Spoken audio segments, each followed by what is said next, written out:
Sa gitna ng patinding init ng panahon, nagbabala ang Health Department laban sa mga sakit gaya ng nakamamatay na heat stroke. Nakatutok si Mariz Umali. Kakaibang init ba nadama mo nitong weekend? Ayon sa Pag-asa, naitala noong linggo ang pinakamataas na temperatura sa bansa ngayong tag-init. Pumalo ito sa 38 degrees Celsius sa Isabela State University. Papalo pa sa 41 to 43 degrees Celsius ang damang init o init factor nito.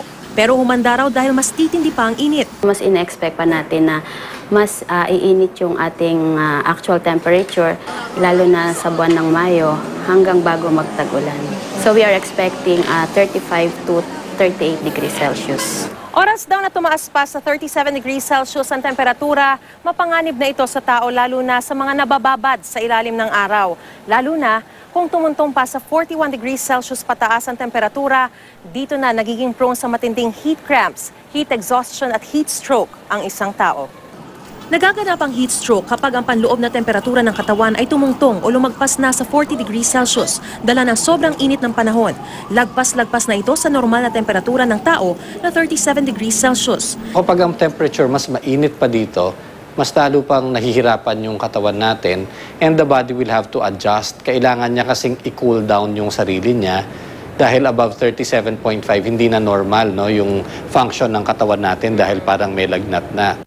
Kapag mainit, nagpapawis ang ating katawan para maka-adjust sa temperatura at mapalamig ang katawan.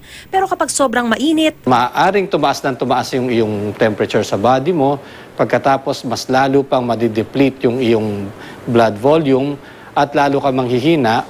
At pag nawala pa yung oxygen na papunta sa utak natin, sa mga muscles natin, magka-cramps na yung katawan mo, maaari kang parang nababalisa, yung hindi nila alam, nawawala sa sarili, maaari talagang mawala ng malay at magkumbulsyon at maaring tuloy-tuloy na marami pang ibang komplikasyon at merong maaaring mamatay.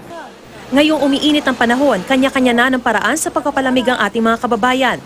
Dito sa SBMA may mga nagje-jet ski na para labanan ng alinsangan. Payo ng DOH, mainam na uminom ng 8 hanggang 10 baso ng tubig kada araw o hanggat nauuhaw. Araw-araw ding maligo. Hanggat maaari, huwag ding lumabas ng bahay mula alas 10 ng umaga hanggang alas 3 ng hapon.